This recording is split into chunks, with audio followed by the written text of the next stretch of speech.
And today we have a panel to shine a spotlight on this issue of climate change and how it might influence the midterm. So let's welcome them in. Welcome them all in. Joining us, John Hart, the co-founder of the Conservative Coalition for Climate Solutions, Gernot Wagner, a climate economist at Columbia University Business School, and Josh Siegel, an energy and climate change reporter for Politico. Good morning to all of you gentlemen. Thank you so much for coming on and joining us this morning. We really do appreciate it. And Josh, I want to begin with you. With things that Clayton was mentioning, like abortion and inflation, top of mind for voters, how are candidates running in the midterms approaching the climate issue in their campaigns? Is it a focal point anywhere?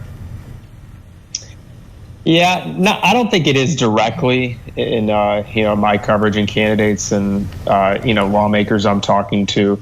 It feels like, clearly for Democrats, the Inflation Reduction Act, which was their big legislative accomplishment, that's something they're running on. But just see the name of it, the Inflation Reduction Act. So they're really more characterizing that law, which is mostly spending on clean energy, as a antidote to inflation, and it's not so much really leaning into the climate aspect. The argument that you are hearing a lot of candidates make is look, we're in an environment of very high, again, I'm talking about Democrats, we're in a time of very high energy prices, mostly because of Russia's invasion of Ukraine. So the Inflation Reduction Act, while not promising benefits, in the next 5 weeks before the election, will, over time, reduce reliance on fossil fuels by spending heavily on clean energy incentives.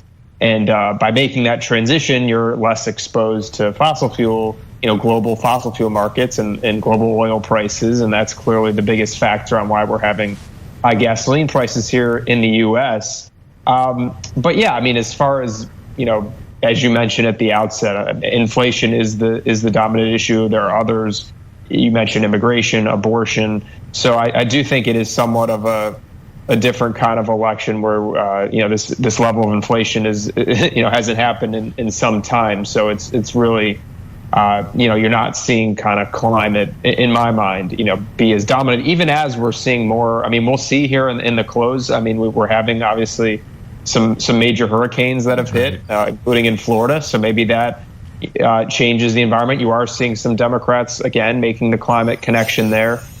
So we'll have to see. But so far as a direct issue, I'm not seeing climate as one of the more dominant issues. Right. So, Gernot, I want to get over to you now. Just a couple of months ago, Democrats passed what was billed as the most significant climate legislation ever, with billions of dollars of investment in wind, solar, and electric vehicles. But they did have to compromise. You have a good understanding of the risks when it comes to climate change. So the legislation is projected to create more than 500,000 new jobs, which is a positive. So how will green jobs factor in November? Look, the Inflation Reduction Act should, of course, be also called the Inflation and Carbon Reduction Act. It's clear that we are not talking up the climate aspect in an environment where people are rightfully concerned about inflation. Right? Now, what does that do to the elections? Well, fossilflation is the cause, right? Fossilflation, the fact that fossil fuel prices are as high as they are, contributes at least half of the direct effect of inflation.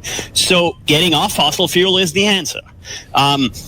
Very few candidates would emphasize the climate aspect per se in all of this. And instead talk about the pocketbook issues that affect you and me directly, the economic issues. And climate at the end of the day is an economic issue. Fossilflation. I don't know if I've ever heard that type of terminology, but it's an interesting way of describing it. John, I want to rope you into this conversation. Polls have shown this issue clearly resonates with Democrats a bit more than Republicans. And I want to point to a new Pew survey from last year that found just 1 in 10 Republicans say climate change is a top concern to them personally. But that Republicans are open to some policies to address it. And you follow this pretty closely. So what solutions might conservatives be interested in? Well, let me talk about these specific solutions. But I think on the poll, I want to point out that our organization has also done polling on this. And we found that only 14% of Republicans don't believe climate change is a problem. So in other words, 86% do. We also found that voters prefer candidates who talk about climate solutions over those that don't in primaries. So I think there's a lot of polling out there, and I think the debate has shifted pretty dramatically on the right, where there's increasingly a level of comfort in acknowledging that there is some risk to climate change. There is and should be a very robust debate about the severity of the risk, but more importantly, the debates about what to do about it. So I think on the right, the philosophy is we need to have more economic freedom. We need to not have top-down command and control solutions where government is trying to dictate what people can and can't do with their own pocketbook and on their land, and trust innovation. And in the long term, the only answer to this problem is innovation. And I would love to see a fossil-free future tomorrow, but the reality is over the past decade, we've gone from about 84% reliance on fossil fuels to 80%. Mm-hmm. So in other words, all the effort we've made to go green has only had a small impact. And we talk a lot about natural disasters, and rightly so in terms of the climate debate, and there is an increased risk of those. But we also have unnatural disasters. In other words, wars. We have the war in Ukraine was in part caused by bad climate policy. And so the connection conservatives make is the reason we have inflation is in part because we have we view as fanatical left-wing ideology that has an everything but fossil fuel strategy. Whereas our strategy is more of an all of the above, that we need to use all energy sources to create energy abundance, to keep prices low and economic growth high. And again, free economies are about twice as clean as less free economies. So the answer is not more government, it's more innovation, it's trusting the market and having a transparent, open discussion with the American people to say, look, this is a real problem, what are we going to do about it?